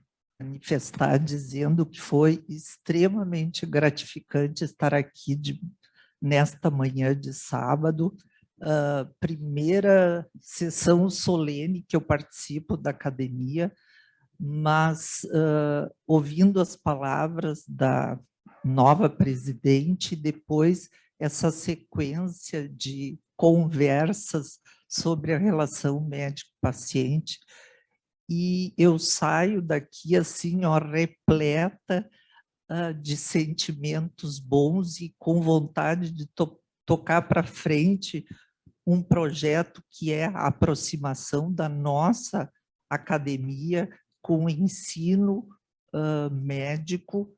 Por quê? Porque nós vemos ele se deteriorando ao longo do tempo, não é? Que essas práticas ético e de relacionamento médico-paciente estão se perdendo. Então, nós temos que trabalhar e levantar essa bandeira nessa gestão, com certeza. E parabenizo a mesa, que foi fantástica, que, vamos dizer, nossos pensamentos foram todos expressos nas falas de vocês. Muito obrigada. Dr. Cláudio Ezeric e depois Dr. Marchek. Bom dia aos colegas acadêmicos e aos confrades e confreiras. Eu queria dizer que ouvir essa mesa teve o efeito de uma música nos meus ouvidos, porque eu passei mais de 40 anos trabalhando na disciplina de Psicologia Médica da Faculdade de Medicina da Universidade Federal do Rio Grande do Sul, onde exatamente o objetivo era e continua sendo entrar em contato com esses aspectos que vocês destacaram e que são essenciais para a prática da medicina. O assunto da neutralidade afetiva é um dos mais complexos, Há alguns anos atrás, inclusive, eu escrevi um trabalho discutindo essa questão e cheguei a propor a possibilidade de que esse conceito fosse transformado em uma certa neutralidade possível, querendo dizer que uma objetividade é necessária, mas, ao mesmo tempo, não se pode deixar de levar em conta o fator afetivo, como vocês três destacaram. Eu gostei de todas as apresentações, especialmente nos momentos em que as vinhetas clínicas eram relatadas, porque elas dão o sentido da prática médica que todos nós estamos na qual todos nós estamos envolvidos. E quando o Camargo falou a respeito da disponibilidade e de que a pessoa tem que ser um médico, em última análise, em tempo integral, porque não é possível concentrar naquelas horas como se fosse uma burocracia, essa disponibilidade, essa capacidade de entrar em contato emocional, essa compaixão, e, inclusive, uma coisa que, no nosso estado, eu sou do tempo em que se dizia, muitos de nós, provavelmente, homem não chora. Com o tempo, eu descobri que homem e mulher são pessoas que são capazes de chorar. Seres humanos choram. Seres humanos sofrem, sentem, se identificam, né? Como aquela poesia que o Ivan mostrou do Ciro. Então, eu acho que nós realmente temos que ser pessoas. A medicina é da pessoa, a medicina não é da doença. E eu acho extremamente auspicioso que estamos vivendo aqui, na última atividade de uma gestão e a primeira da nova gestão, um belo momento da nossa academia. Então, eu me sinto muito satisfeito e estimulado a continuar participando. Parabéns a vocês três, a nova diretoria, é o professor Lavinsky e a sua diretoria pelo belíssimo trabalho. Muito obrigado. Doutor Marchek. Não, eu só vou... Tudo que o meu colega acabou de falar, eu falei, tá? Então, foi duplo. O que ele falou foi por mim, para ser mais rápido. Mas eu queria falar sobre a profilaxia do exagero, que não foi tocada, mas que é hoje uma das coisas que mais me deixa preocupado. Então, por exemplo, o paciente chega no meu consultório e diz assim: doutor Marchek, eu queria levantar 120 quilos, mas eu cheguei a 80 e não consigo levantar mais, me dói todos os braços, a coluna. Eu digo, vem cá, o teu organismo está dizendo para ti, chegou, é o teu limite. Para que tu vai passar do teu limite, né? Então, o que nós estamos vendo? Que, por exemplo, a maioria dos esportes que às vezes a gente fica assistindo estão indo para o lado do exagero. Então, caminhar é bom, é ótimo, correr é bom, maravilhoso, nadar é bom, é excelente, andar de bicicleta é bom, excelente, mas limite. Não fazer o triatlon, por exemplo, que tu vai andar de bicicleta 180 quilômetros e daqui a Caxias, tu vai nadar 3 quilômetros e tu vai correr 44 quilômetros. Ora, isso aí é exagero. Então, eu perguntaria hoje, como eu vi aqui muito bem falado sobre a idade, a nossa velhice que está aumentando, né? Nós durar muito mais, eu pergunto, se a gente quiser que o nosso corpo dure muito mais, o nosso corpo, nós vamos gastar ele antes do tempo? Então, eu perguntaria para vocês, quem é de vocês que compraria um carro de segunda mão de um taxista? Ninguém, né? Porque o taxista vai um monte de gente, vai na rodoviária, bota um monte de mala, um monte de paciente dentro, tem que subir em cima do morro para levar todo mundo, em rua não asfaltada. Então, qual é o carro de segunda mão que você quer comprar? É de uma dondoca que só vai no supermercado, que só vai no shopping, que anda só em rua asfaltada, não é? Porque cuida das coisas. Então, seria evidente o exagero que eu estou falando, mas apenas para mostrar que a gente tem que fazer profilaxia. E isso hoje é tudo. Por exemplo, computador para os olhos, né, que fica o dia todo em cima, esses aparelhos que ficam escutando música no ouvido, que vai gastando, e assim sucessivamente. Então, nós, como médicos, uma das coisas fundamentais é a profilaxia do exagero, porque estamos durando muito mais. Obrigado. Pela ordem, acadêmico Cláudio Barroni, Carlos Schwartzman e Luiz Lavinsky. Eu gostaria, em primeiro lugar, de agradecer a possibilidade de estar aqui no final da gestão do Lavinsky, no início da gestão da professora Miriam, e estar também presente, ouvindo e participando dessas 3 atividades que foram apresentadas, que eu achei maravilhosas.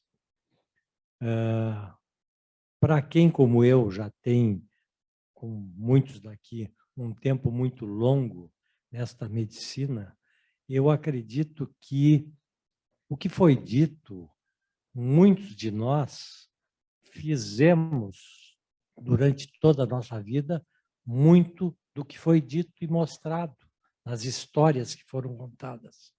Só que, às vezes, até nós nem sabíamos que tínhamos feito isto, porque nós tínhamos, eu digo tínhamos porque eu parei na minha atividade recentemente, mas nós tínhamos uma atitude semelhante. E que, no meu entender, é assim, deixar de lado a soberba, que é fundamental para o médico. E tem muitos médicos que aqui no Rio Grande do Sul ainda tem uma história antiga que falou e disse. E, às vezes, eu tenho experiência no ambulatório de ter uma pessoa com mais idade do que eu e que vai se referir a mim e dizendo: doutor, eu posso lhe fazer uma pergunta? Como se isso fosse uma coisa proibida. E na minha prática ambulatorial, eu tenho, ou tinha, a percepção plena de ouvir. Ouvir, ouvir e ouvir. Deixar falar. Isso é fundamental. E até, eu vou dizer assim objetivamente, no ambulatório do SUS, eu tinha uma série muito grande de restrições que me eram feitas, às vezes até para o paciente que estava esperando. Mas vem cá, por que esse doutor demora tanto para atender? A gente vai aí, ele fica, atende, e a gente tem que esperar aqui na sala de espera. É porque tem que ouvir.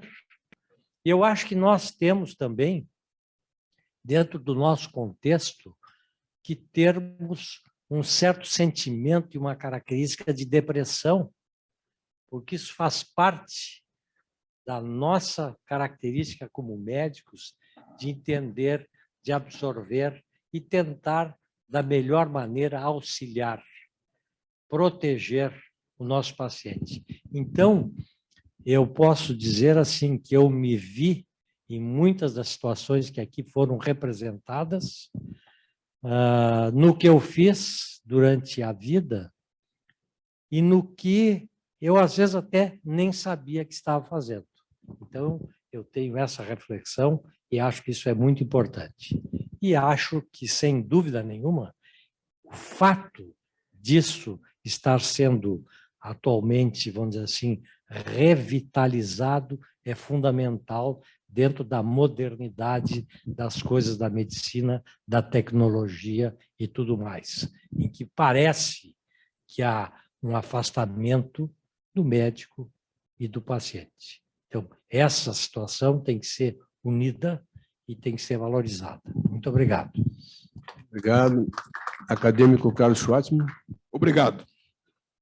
Eu queria complementar como os demais, o doutor Lavinsky, parabenizar a doutora Mini.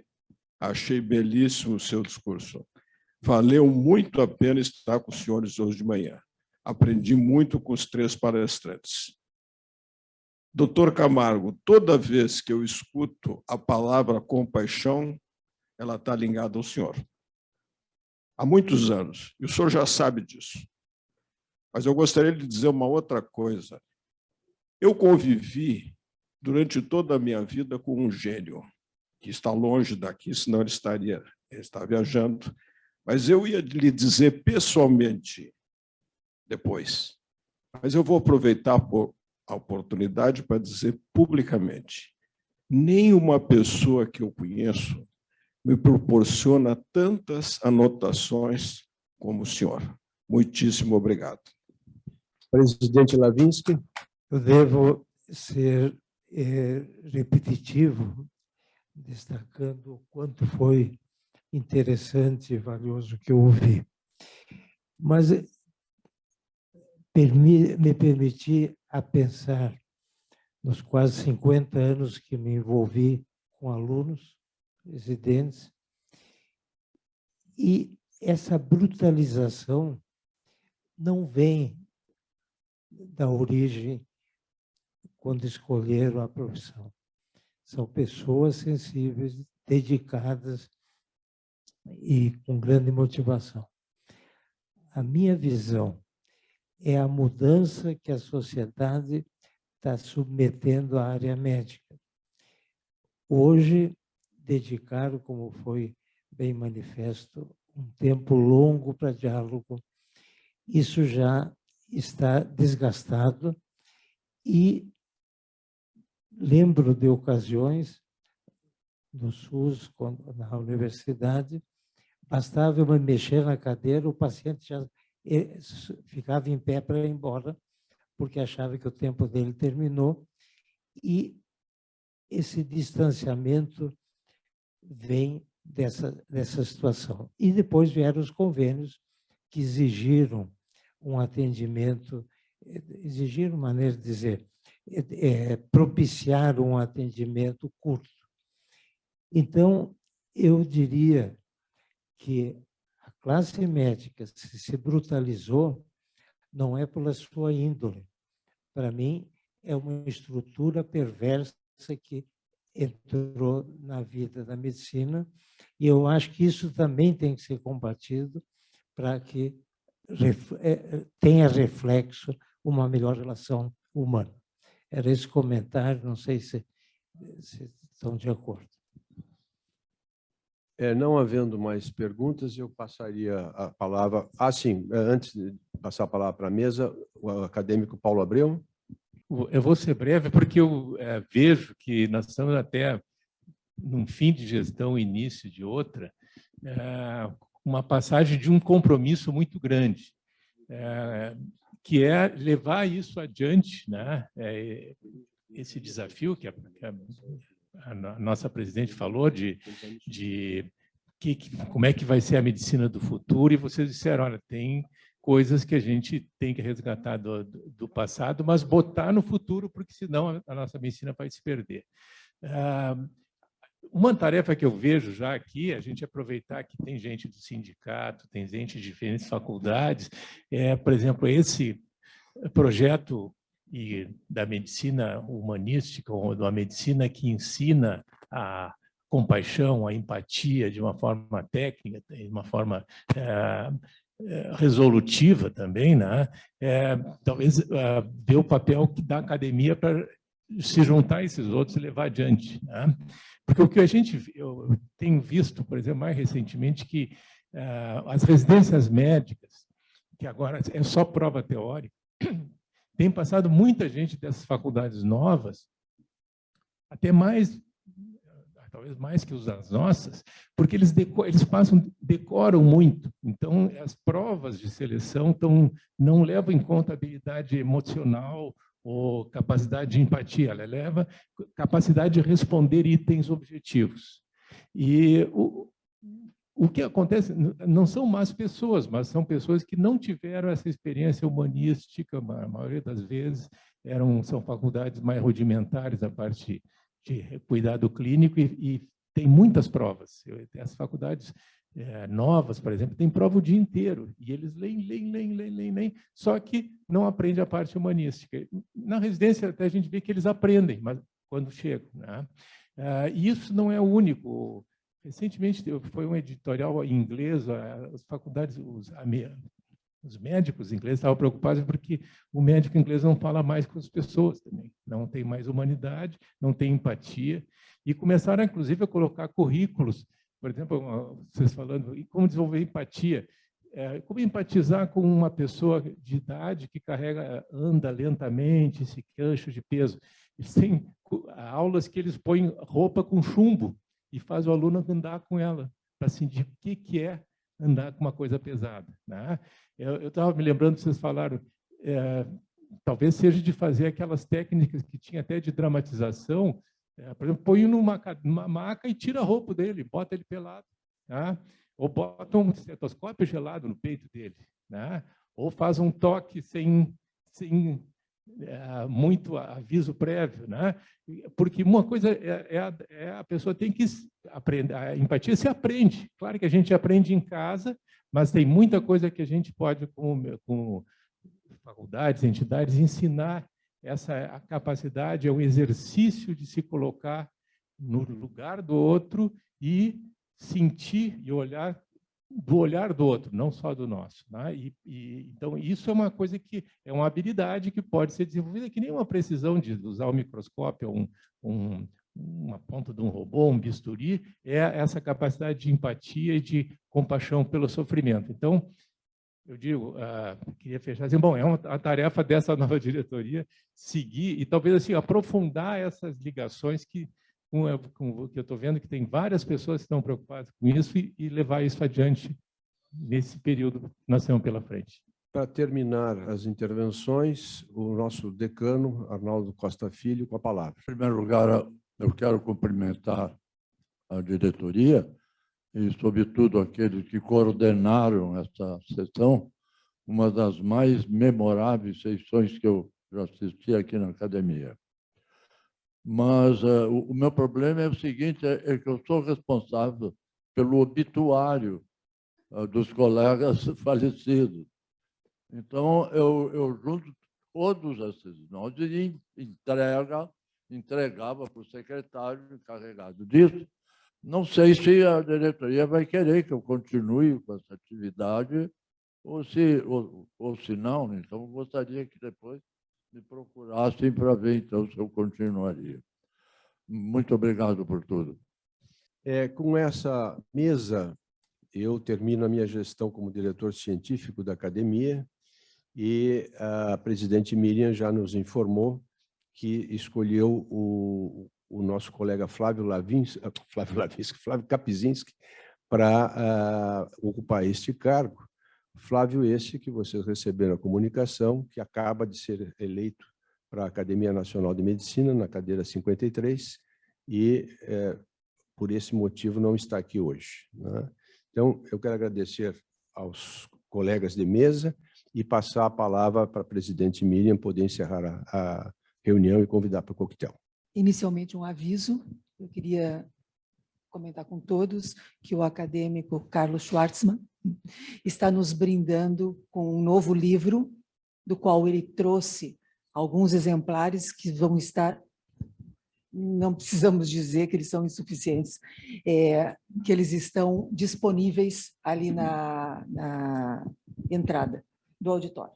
Segundo lugar, eu queria fazer uma menção muito breve, que eu tardei um pouco a localizar na plateia, 3 alunos meus, 2 residentes do serviço de endocrinologia, a Marina e a Gabriela, e um aluno de iniciação científica, o Eduardo Corso, e que eu só estou mencionando isso para dizer para vocês que laços afetivos são coisas muito pessoais e que a gente tem que conquistar, que certamente nenhum dos 3 está aqui por nenhum tipo de obrigação e me trazem muita alegria por estarem aqui hoje. E gostaria, então, de encerrar essa parte formal da reunião e convidar a todos para um coquetel. Muito obrigada.